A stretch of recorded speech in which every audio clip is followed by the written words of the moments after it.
Hi guys, and welcome to my end of year 2021 video. This is a highlight reel of everything I've got to do and what I have done in 2021. I know it's a bit late, but I've had a crazy couple of weeks which I'll update you on soon. So please enjoy, sit back and relax and enjoy what I did in 2021. I'll catch you in the next one. Hi guys, and welcome to today's walk around video. Today I am walking around and reviewing my dad's Audi Q5. Let's get into this.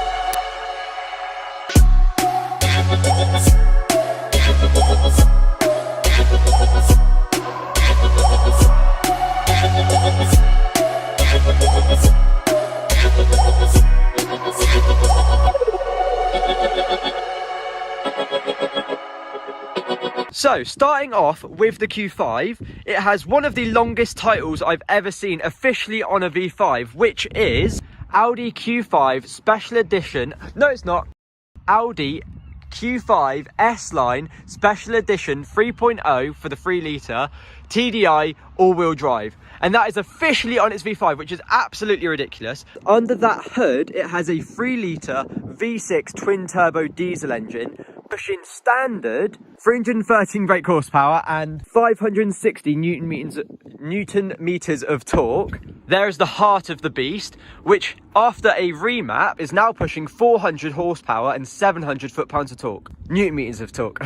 The Audi Q5 is sitting on 20s all round with 345mm front brakes, 330 rear brakes, which is absolutely ridiculous. I mean, it's a massive car, it's a massive heavy car that does need a stop, but that does not stop it having absolutely ridiculously sized brakes. They also have upgraded EBC discs and pads, which are racing discs, and yellow stuff pads at the front, which you can just see there, and green stuff EBC brakes at the back. So coming to the front of the car, another modification that Dad has done is the sequential indicator mirrors, as well as obviously the remap and the inside of the door sills, which look sick. Look at this.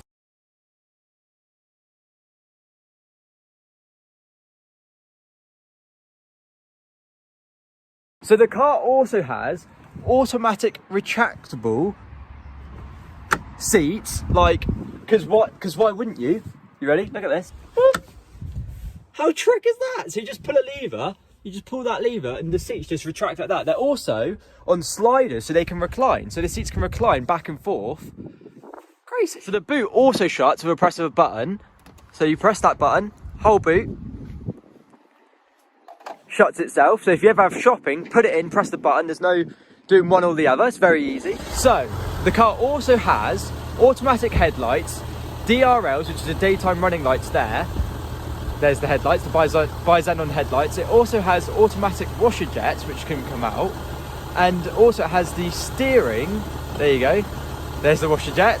It also has steering, so obviously left turn and right turn headlights for when you're going around corners, so it sort of tracks it. But yeah, all stuff. I think it's all optional extras that come with this Q5. The optional extra list is crazy. Hi guys, and welcome to today's video, which is fixing the most common problem with Seat Leons, which my car has, and almost every car seems to have with Seat Leons, is the locking mechanism just stops working. So you unlock your car and you just can't get into it. So what we're doing today is I'm going to show you a how to pull apart the door and fix the locking mechanism, which is a rather simple thing, but you need a couple of things. So I'll walk you through how to do it. Let's get into this.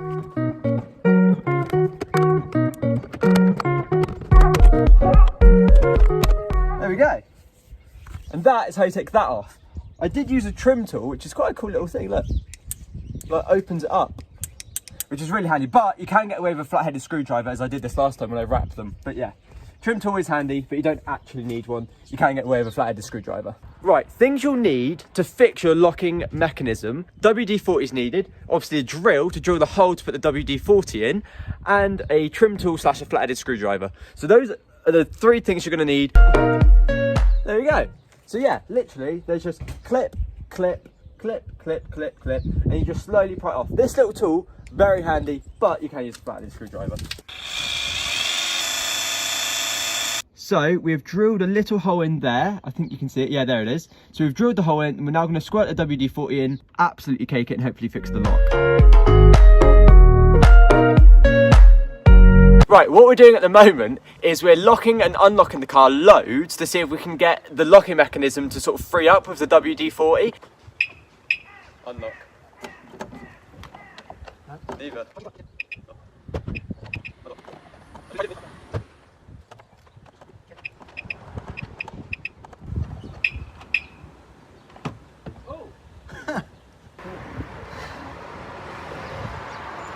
So we just locked and unlocked the car loads of times. The back door doesn't unlock first try, but after locking and unlocking it a couple of times, it keeps popping, where the front left definitely doesn't. So we're spraying more WD-40, we're going to keep trying, and hopefully it will suddenly fix itself. So it has been an hour later, I'll just lock my car, it's been an hour later since we've done the WD-40 in the locking mechanism, and if I unlock my car now on the passenger side door, it now works. So that now shows you that spraying WD-40 into the locking mechanism does in fact fix your car. It just takes a couple of unlocking and locking your car over and over again. Hi guys, and welcome to today's video, which is going to be cleaning the engine bay of the Leon. Now my Leon is on 187,000 miles and I doubt the engine bay has been cleaned once. So today I've got some products and I'm going to sort of do a couple of time lapses and just show you before and after of what it looks like, and just sort of how simple degreasers and stuff like that can really change the look of your engine bay. So here's a couple of things you're going to need. First thing we're going to need is engine and machine cleaner. Next thing you're going to need is some brushes. I'm also going to use some jet black trim restorer. That way any plastics that are around the engine bay that are a bit faded, hopefully will make them look really good with this. And last but not least, an easy microfiber cloth to wipe away anything. Yeah, so this is the 187,000 miles worth of just road grimy mileage dirt and dust that I'm going to basically be hopefully completely refreshing and making it look brand new. Right, I've let that sit for a couple of seconds. I'm just going to give it a little... Wow! Wow, that come up amazing. Something I didn't think of is coming up amazing. My engine bay was getting absolutely covered in water while doing this. So, what I didn't think of doing until right now is covering it. Now, with the new and improved engine bay cover, we're going to continue doing this and hopefully this will dribble off everywhere else other than inside my engine now. It's come out pretty good, although now I'm looking at it, I've got like primer in the middle where clearly the whole bonnet needs like a repaint. But at least it looks good. Now let's work onto the engine bay. I put this on the plastic. Oh God, okay. Right, I'm going to do one half and see what it looks like. I'm trying to be careful not to get it on the wrap as well. I'm dancing a fine line here. I mean, that's quite a big difference, but if it stays like that is the real question, because that is literally black and black. I mean, it can't be worse, can it, surely? Ow. Right guys, now the final results. Now this has been about an hour and a quarter's worth of back to blacking, degreasering, bin bag laying down and it flying away and then it coming back. Absolute nightmare, but I'm happy to say I'd say it's about 90% done. There's other things that you can do to touch up a bit more, but with some engine and machine cleaner, some brushes and a microfiber cloth, and then the hose for the bonnet, I think it's done pretty well. Now, let's cut to some panoramic cool shots of the engine bay.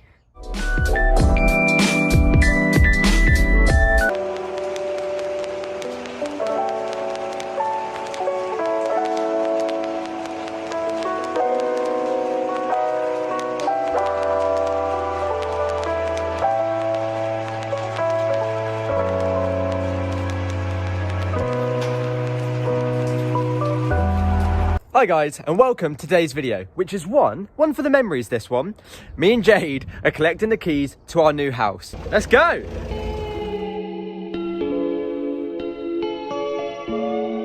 Yeah, you'll be fine. Yeah, you're looking good. Maybe a bit more over if you can. There you go.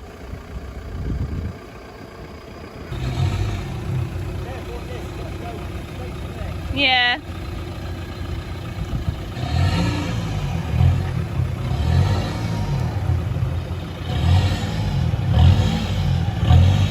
Go into our house for the first time. Here we go.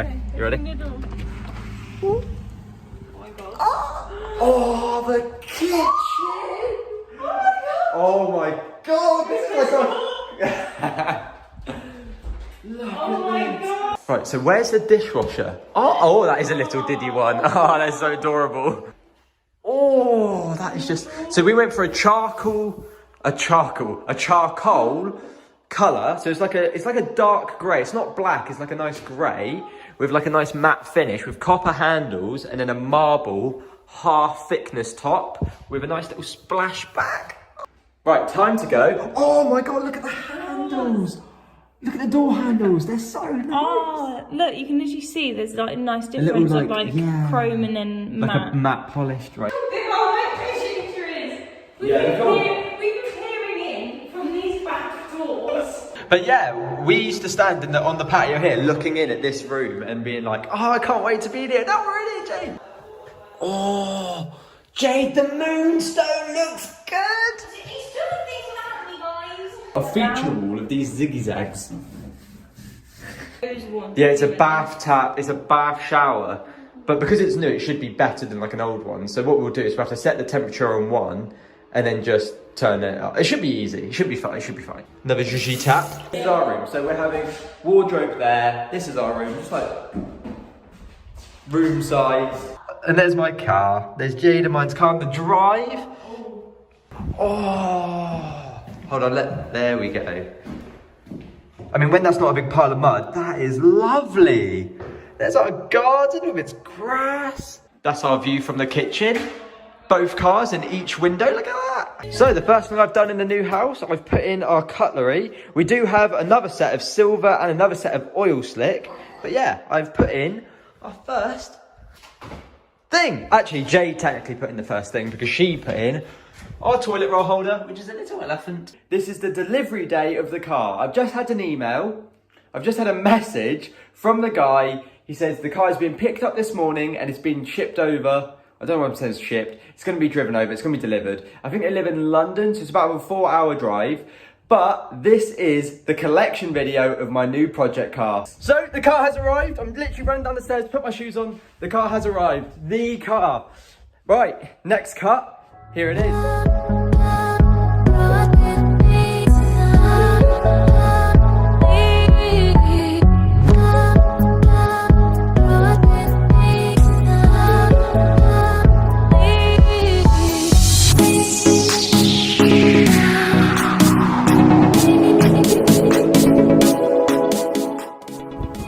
Right guys, there's the car, WRC.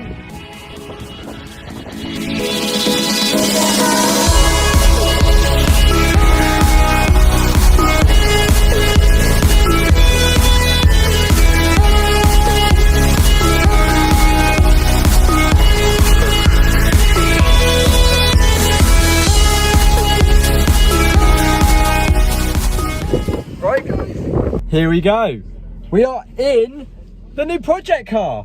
So as you've seen, it is a Mark 1 Focus ST 170, which is the 2-litre non-naturally aspirated engine. I know absolutely nothing about these cars, so we're gonna go on a roller coaster of figuring out what it is, what they sort of are about, how quick they are, and everything about them. Let's go. So she is off the I guess so. So the project car, she's off the breakdown truck, pickup truck, the recovery truck. So she's off the truck. Here she is. So it is a 2003 Mark 1 Focus ST 170 in a nice grey. I'm gonna do a proper walk around later on in the week. So this is just basically getting the car, showing you guys this is gonna be WRC'd. This car is going to have a WRC kit on it. It's going to be crazy. I've got lots of videos planned, lots of parts ordered. It's a bit rough around the edges. I'll show you in the walk around later on in the week, but it's a project car. That's what it is. It's going to get wrapped. Oh, spoiler. But yeah, here she is, Mark 1 Focus ST 170. I've said that like 8,000 times in this video. I'm just excited. So yeah, this car, I'm going to put a WRC kit on it. I'm going to go through the whole car in a walk around video. But this is just sort of my initial reaction, collecting the car and just basically experiencing it. Look, this is my project car. Right guys, it is 4:30 in the morning. Today, me and Jade are collecting our new puppy. We've got the living room puppy padding ready. So is the upstairs. We have toys, we have everything. It's a long journey, 4.5 hours all the way up to Nottinghamshire to bring back our long-haired German Shepherd puppy called Maya. I'm going to take you along with the journey as it's one of those things, yet again, want to do it for the memories. Let's go. Right guys, just an update. We are in Worcester services, having a break. Jade needs a wee, classic, every 3 hours. It's a madness. Anyway, cars run faultlessly. Traffic has been amazing because it's like 8 o'clock in the morning, so it's quiet anyway, obviously because of COVID as well. It's really quiet. Unfortunately, no time lapses of like traffic and stuff because my car mount broke. Classic. But yeah, we're only about 2 hours out. Let's travel. Also, you have to respect how clean the car is. I cleaned it before we drove out and it is absolutely immaculate. Like, look at this baby little clean gem. Yeah, she's run absolutely faultlessly, an average 59 miles per gallon so far. 2 litre TDI 144. Here she is, little Maya.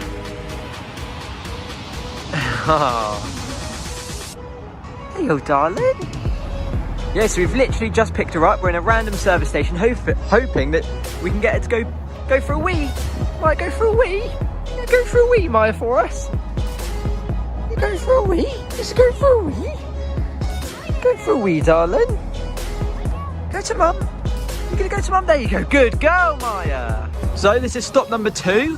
Maya did 60 miles, but I actually needed a wee and a poo. So we stopped. I went to the toilet.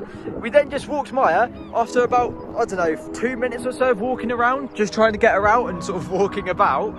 She did a massive wee. It's a good girl, Maya. It's a good girl. It's a good girl, Maya. It's a good girl. We're at the last stop, aren't we, Maya? The last stop before we go home. Yeah, so this has been a 440 mile trip so far. There's a tree. And Maya's done excellent. Maya, it's your new home. It's your new home. You've got loads of toys over here. Right, guys, I know this has been a bit of a different type of video, but I hope you enjoyed me getting my puppy for the first time. Thank you for watching, and I'll catch you in the next one. Maya, look at camera. Maya. Hello. Hello. Thank you for watching, guys. Hi guys, welcome to today's video, which is changing the headlights on the Mark 1 Focus. So, if you've been sat there wondering, I've got some new headlights, they're aftermarket, or you know, it's just broken. I want to change them. How do I do it? This is the video to watch. So, what I'm going to do, I don't actually know exactly how to change them yet, but by the end of this video, you're going to know how to change them, which also means by the end of this video, I'll know how to change them. But from what I can see, I've got a set of aftermarket headlights here. So there's 3 brackets, one at the bottom here, one here and one here. So I imagine it can't be too hard to change. From what I think I've seen, this screw has to come out, which is easy enough to do. It should be pretty easy. So let's get into this. And to take this grill out, you have to take this bit of plastic out. So it almost is super easy. And then Ford were like, actually, let's not make it super easy. Let's put this plastic in the way and this grill in the way, because that's cool. Loose. Yeah, so there's that, I assume that last screw there is holding in this front grille. Front grille off. Also, if you are buying different headlights for these cars, it is worth paying attention to if it is a Mark 1 or a 1.5. And the way to tell the difference, a Mark 1.5 has its indicators in the headlights. A Mark 1 has its indicators like roughly where the fog lights are. There's like another bit here in the bumper, which have the indicators in the bumper. So if you're changing the headlights, you need to make sure that you get the correct headlights for the correct car because if not, they just won't work. So what I'm going to do quickly is turn on the side lights, turn on the main beam, turn on the indicators, and just make sure these headlights actually work before I plug them all in and actually start using them, because I could end up putting this all back together and then them not working. So I'm just going to quickly test to see if they work. Side lights, main beam, all beam. So what that now means, we can now put the headlight back together, screw it all in, get it settled, because now we know it definitely works. Then I've got to take off this one, which all I need to do is go back under the car, undo, I'll show you on this headlight, undo this bolt here. So this one here, for reference, so if you're looking at the headlight, it's right at the bottom here, which means this one here, if you're going to do it underneath the car, is about there. So what you need to do, jack the car up a bit, just like, you know, a couple of inches, just so you can get yourself underneath. You'll see it easy enough, and you literally just unscrew it, and then the whole headlight clearly comes out. But yeah, time to do the other one. As the time lapse showed, what I had to do is go under the car, obviously do that bolt. I've now put both bolts back in, put the under one back in. I haven't put this one back in yet, because where the old headlights didn't have a bracket underneath it, these ones don't either. So I need to get like a little plastic thing to push into the hole to then screw that, to screw into the hole. Hi guys, and welcome to the full vlog of the final Pure Ford Castle Combe 2021 trilogy. So this is the final video I'm making. This is going to be some of my vlog footage that I filmed, but I haven't obviously put in any of the other videos yet because they were compilations of the cars specifically. So anyone who wanted to see track day or show car footage specifically can just watch those videos. What time? 8ish? It's 11 minutes past 8, so I think all the show cars arrive up to 9 o'clock. So it's still filling up, but so far there's only been 2 ST170s and 2 of them were track cars. No, there's 3 ST170s, 2 of them are track cars and one's just a normal car. There's the estate car, which isn't really an ST because it's got a different engine. But yeah, so let's get into this.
Guys, as you've seen so far, we've seen a couple of track sessions, I think 2 or 3, and there's another one about to go out, as you can sort of hear all the cars going past.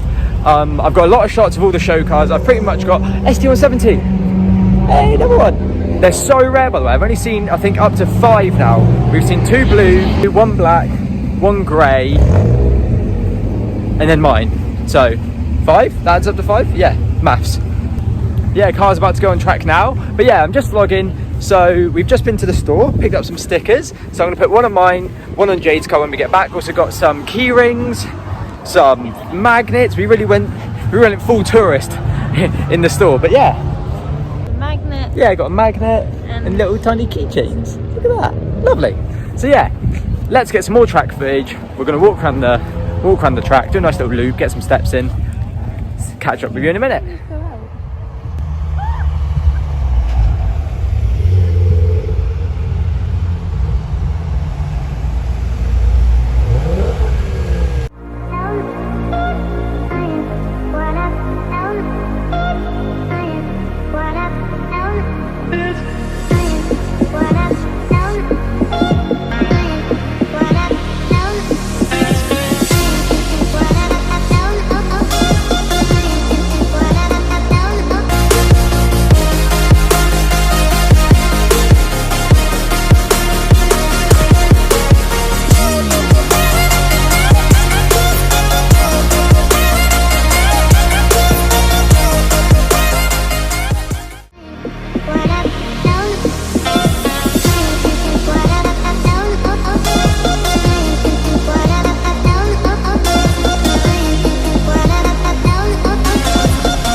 so far, just videoed that Volkswagen R36. They are so rare and so clean. I mean, every car here is clean, and we've only done one half of the paddock so far. But yeah, absolutely mental. The caliber of cars, because this is just the, I assume the sort of apply and park on the main road, and then there's going to be the proper show cars inside. But even so, the caliber of cars here is absolutely incredible.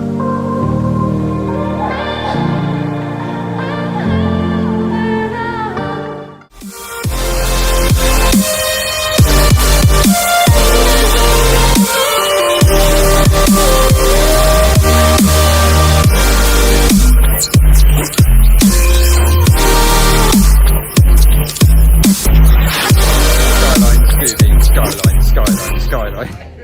Oh, they are stunning.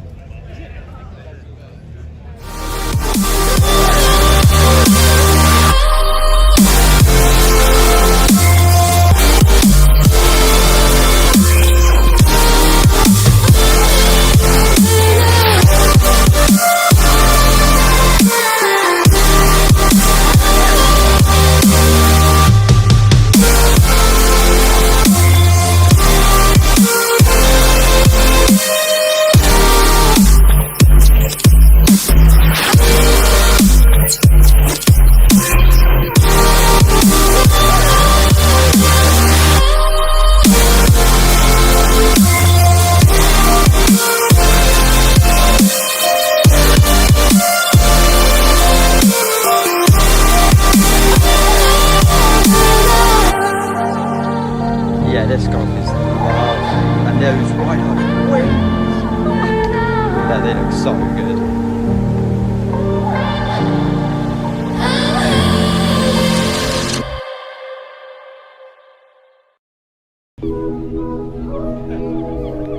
Very rare, Scooby at Players. Looking very tidy next to all those skylines again. Right guys, today's video is a quick one. I'm going to quickly show you a cheeky trick, one of like the secret hidden things that Seats can do with their climate control.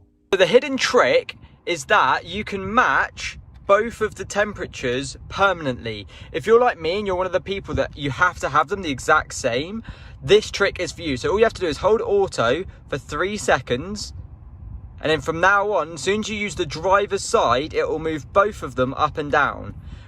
Rather than have to click both sides, all you have to do is press one side, it goes up and down. If you ever want to change it back, all you have to do is use the passenger side and it'll unsync it and you can have them individually set. But as soon as you hold auto for 3 seconds, it calibrates both of them together and then you can set them at the same time while you're driving. This is an absolute godsend. You are welcome. So in today's video guys, we are doing a full service on the Leon. What we're going to do is we're going to do a full oil change, oil filter, fuel filter, and I've already, if you come have a look, I've already cleaned the air filter. So yeah, it's just a case of changing the oil filter and the fuel filter and all the oil in the car. And I'm basically going to do a sort of mini tutorial on how to do it, just so if anyone wants to do it at home, you can. First things first, what do we need to do? So you need your toolkit roughly where you actually are going to work on the car, not halfway down it. Right, well, am I doing it? Are you doing it? No, well, we can do it, Dad. That's what I was thinking. So I'm doing it. Yeah. Right. So what's the first thing we need to do? Well, first thing I do is I release everything, dipstick out, Yeah. oil filler cap off. Yeah. So it releases all the pressure. I think so.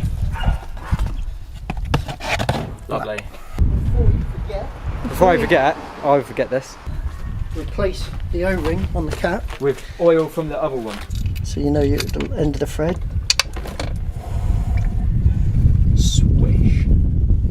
So basically, because I've already done the air filter, this is when we'd normally do the air filter, but because that's done, we're going to do the fuel filter where the last bits of the oil drain out the sump. I feel like this is a little lesson for me as well. Yeah, a little how-to guide. Yeah. Yeah, it's like a how-to, like, you know, you're at home. So rather than spending £200 on a service at the garage, just whack it up in the air. Boom, easy. 1 hour, 30 minutes. What's that? Full service. So they're just torque screws, aren't they? Little tiny torques. T20s. Yeah. Oh yeah. It's just that, isn't it? Yeah.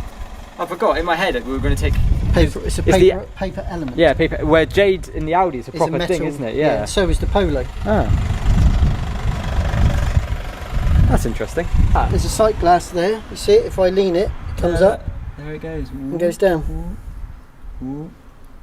So it's only got a little bit in there, but it's enough. It's got like to a come quarter out. or less than a quarter, but I think it's a 15. oh, look at that. That's proper rank. Plunge it down.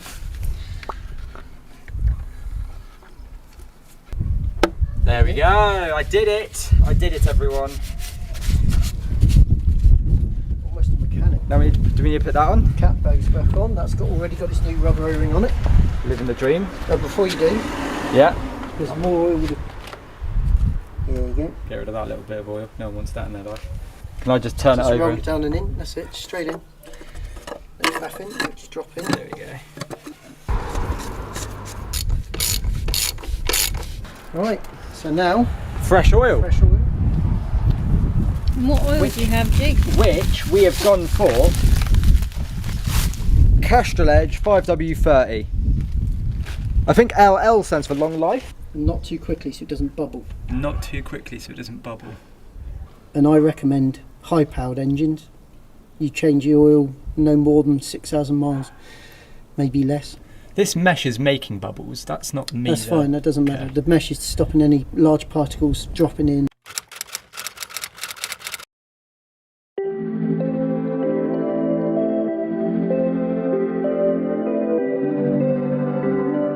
Did someone pre-order a Arden Blue Vauxhall by any chance?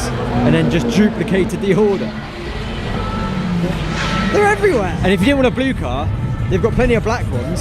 So if you don't want a blue car, black ones are right there. Oh no, there's no more. Which windscreen do you prefer, blue or pink? I think the pink does look very nice, but then the blue suits the white. Someone asked for a Mercedes. Saucy, saucy. Very nice colour. Leon-esque. He probably got the idea from me. Definitely did.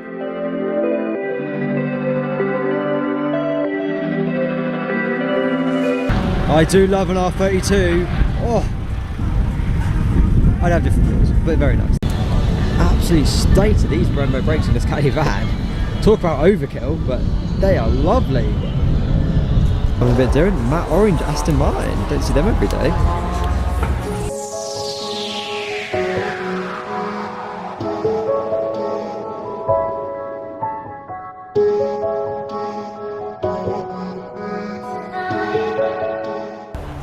Hurricane with brown interior on blue. Interesting choice, whoever chose that, but nice. Now that is absolutely stunning. Look at that. Oh! R34, I can't believe I almost did see an R34. Oh my god. I'm excited.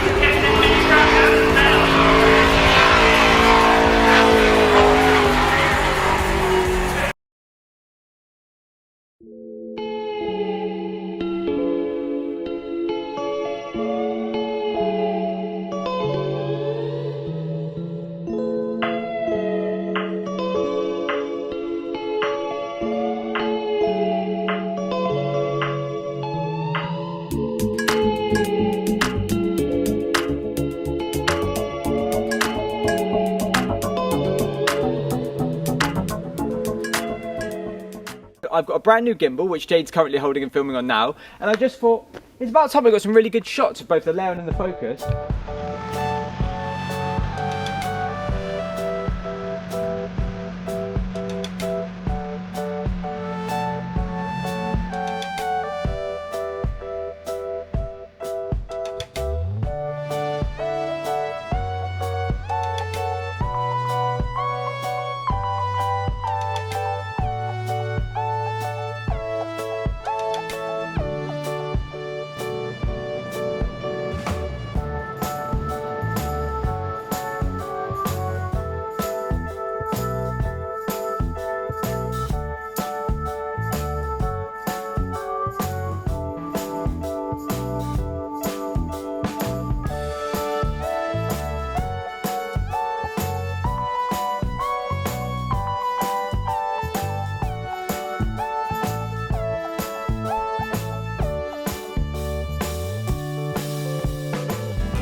Right guys, welcome to another video which I'm talking about low coolant. Now the reason I'm talking about low coolant is that obviously not everyone remembers to sort of check their coolant maybe once every couple of weeks, maybe once every week depending on how much your car might burn through coolant.